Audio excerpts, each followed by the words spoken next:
Y agradezco mucho al licenciado Luis Felipe Puente, el coordinador general de Protección Civil de la Secretaría de Gobernación, que nos permite entrar en contacto con la audiencia de Grupo Fórmula. Luis Felipe, ¿qué tal? Muy buenas tardes. Muy buenas tardes, Pepe. Nuevamente, muchas gracias por la oportunidad que siempre nos das para estar en contacto con tu auditorio, porque de alguna manera esta es la mejor forma de estar en contacto para decirles lo que sucede, lo que prevemos que puede suceder, como lo hicimos contigo el día 13 de este mes.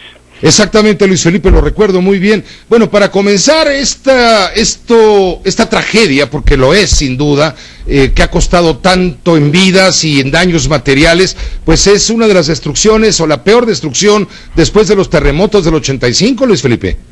Claro, vemos todo lo que perdimos en infraestructura.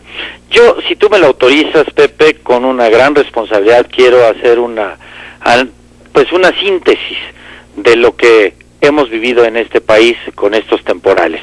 Primero, quiero decirte que muy rápidamente el 15 de mayo yo solicité la presencia de todos los titulares de Protección Civil junto con la Conagua y el Servicio Meteorológico Nacional en Nayarit para darles instrucciones claras de que venía una temporada de lluvias diferente. En ella se acordaron los protocolos a seguir para todos los alertamientos y se impartieron cursos a ellos sobre inundaciones, curiosamente, y sobre inestabilidad de laderas, los dos elementos centrales que hemos venido teniendo.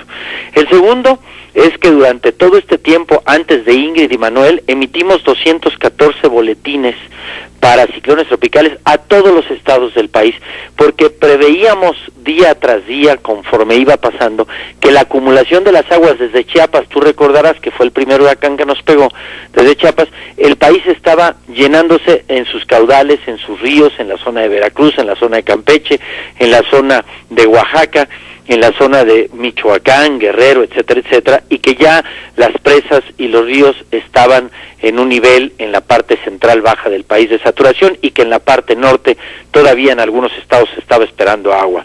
Esto nos llevó a que todas las temporadas, que fueron 13 ciclones en el Océano Pacífico hasta hoy y 10 fenómenos en el Mar Caribe y el Océano Atlántico, que en la parte del Golfo México tuvimos mucha agua ahí, y luego llegaron por su cuenta Ingrid y Manuel.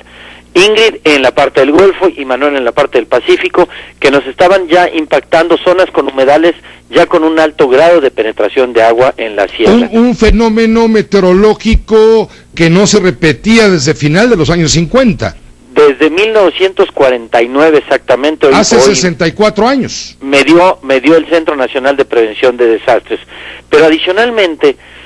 Pero Luis Felipe, perdón que te interrumpa, entendemos el esfuerzo de la autoridad en esta materia de protección civil. Lo que no entendemos es la magnitud del daño que ha tenido el embate de la naturaleza, la madre naturaleza ayudada de la mano de sus hijos. ¿Por qué? Porque mucha de la gente afectada, como siempre, suele ser la gente más humilde, con menores recursos económicos, y que han estado asentadas en zonas de muy alto riesgo. Esto es resultado de falta de planeación, de corrupción, de negligencia, y esto ha generado tanta suspicacia. Acabas de decir exactamente lo que el señor presidente dijo en la reunión que tuvimos en Guerrero, e instruyó una investigación profunda para ver quiénes fueron aquellos que en su momento, en los años anteriores, fueron permitiendo cambios de uso del suelo en humedales naturales. Tenemos cuencas ocupadas, tenemos lagunas ocupadas, tenemos orillas de los ríos ocupadas. Mira, está el caso de Punta Diamante en Acapulco, ¿no? Donde el cauce de dos ríos importantes quedó bloqueado por el desarrollo urbano, y esto generó la inundación de la que hemos dado cuenta. Ese es uno de los temas centrales que he venido exponiendo y del cual estoy haciendo un estudio profundo, porque decimos, a ver, ¿cómo es posible que en una sola temporada hayamos tenido tanta destrucción desde Oaxaca hasta Sinaloa, de caminos, puentes, carreteras, etcétera, etcétera? Yo recuerdo durante toda la historia de mi vida que un huracán se concentraba en Tabasco con los años 2007, 2010, y que hacía destrucciones de infraestructura importante. Hoy tuvimos en la mayor parte del país, en Veracruz, impresionante. Yo visité Veracruz, visité Tamaulipas, visité Sinaloa, estuve todas estas semanas en Guerrero, y lo que te impresiona es ver cómo aquellas lluvias desde 1950 que hoy regeneraron en el propio ciclo de la Tierra, que es su propio equilibrio, le pegaron a un país diferente, con errores durante muchos años. Una deforestación, Pepe, verdaderamente impresionante. Cuando hablas de estas gentes... Por eso te digo que la madre naturaleza cuenta mucho con la ayuda de sus hijos. Totalmente. Quiero decirte, estas pequeñas comunidades donde de alguna manera tenemos laderas en riesgo, en la parte alta de los cerros y las visitas, hoy tengo 107 en Veracruz, tengo un número muy importante en Oaxaca que los especialistas en geología están saliendo a revisarlas porque definitivamente la deforestación fue impresionante, pero abajo, curiosamente abajito, de donde nosotros los hijos fuimos a deforestar, ahí hay comunidades habitando el día de hoy que están en riesgo, no que estuvieron en riesgo durante este fenómeno, sino que siguen permanentemente en riesgo. La temporada de lluvias no ha terminado, tenemos agua en todo el país, cualquier cantidad de lluvias que nos caiga convierte en peligrosa la situación para estas pequeñas comunidades, y bien dices, no son las zonas urbanas más importantes, son las zonas más humildes. Si hablamos de la generalidad del caso de Acapulco, la infraestructura de la zona turística de Acapulco no pasó a mayores los daños, casi nada.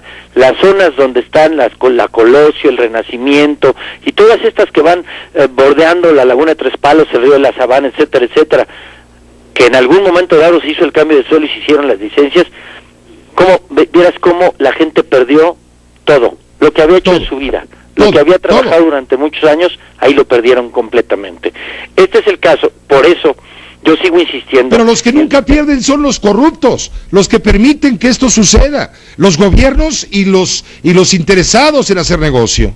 Yo creo que es muy clara y objetiva la instrucción del presidente y muy clara y objetiva la participación hoy de Eduardo Sánchez, subsecretario de Normatividad. Se va a hacer un análisis profundo y se tiene que llegar hasta las últimas consecuencias. El país no puede seguir permitiendo que alguien no cumpla con el precepto de responsabilidad social. Olvidémonos del tema de ley, específicamente responsabilidad social.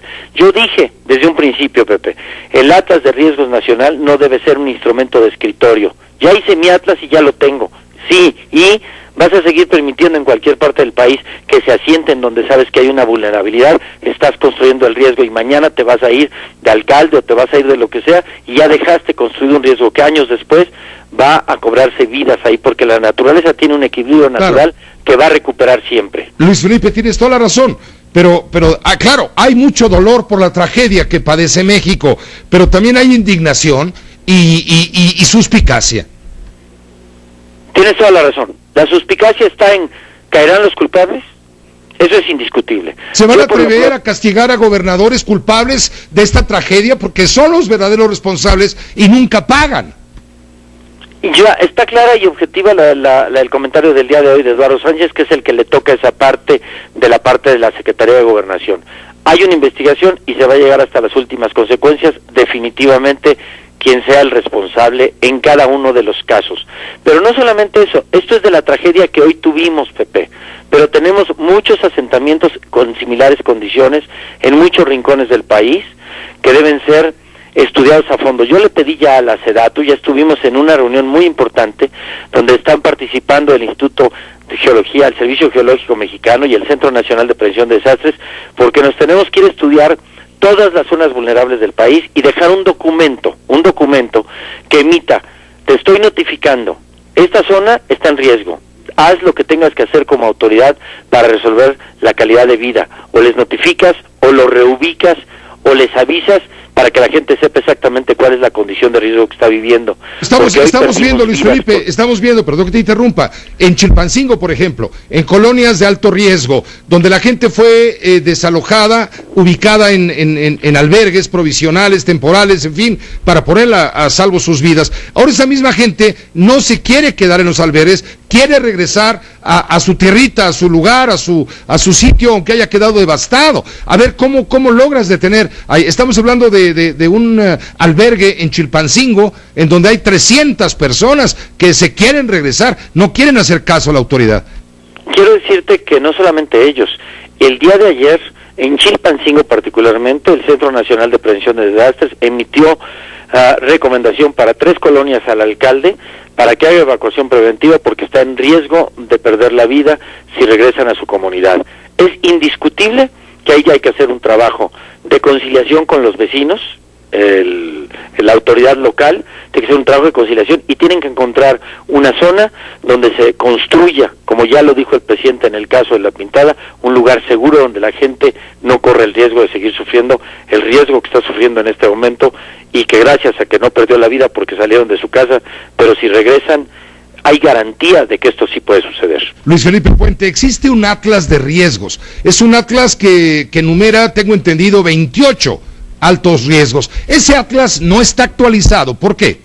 Ese atlas no está actualizado porque no se actualizó, simple y sencillamente. El 28 de mayo, después de una conversación profunda con el señor presidente de la República, instruyó a la Protección Civil de México, a la Secretaría de Gobernación, que se actualizara y se homologara. No solamente la actualización, Pepe, hay que homologarlo con todos los que se construyeron en los estados, porque los criterios del diseño de cada atlas de riesgos se hizo en forma diferente y no se tuvo el criterio de homologar la totalidad de los atlas de riesgos para tener un atlas identificado nacional que todas las autoridades, inclusive en muchos casos la propia población, pueda bajar del internet y decir, quiero saber si esta zona donde voy a adquirir, donde voy a comprar, donde voy a construir, es una zona vulnerable.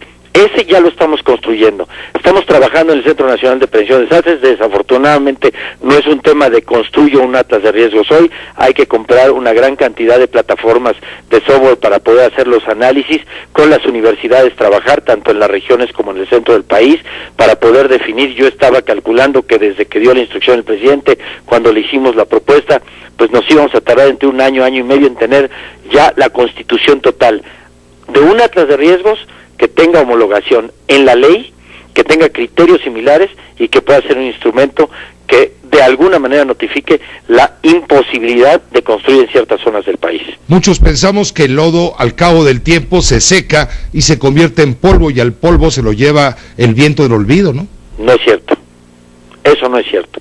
De alguna manera la vida del ciclo de la tierra, que es nuestra casa, va a cobrar siempre la factura, de una manera o de otra. Ya llegó el momento en que las autoridades también tengamos esa responsabilidad, y hablo de todos en lo general. Luis Felipe Puente, te agradezco mucho la oportunidad de poder escucharte y entrar en comunicación con la audiencia de Grupo Fórmula, desde luego. Todo lo contrario, Pepe, muchísimas gracias por el espacio y estoy como siempre a tus órdenes. Igualmente, gracias Luis Felipe Puente, coordinador general de Protección Civil de la Secretaría de Gobernación.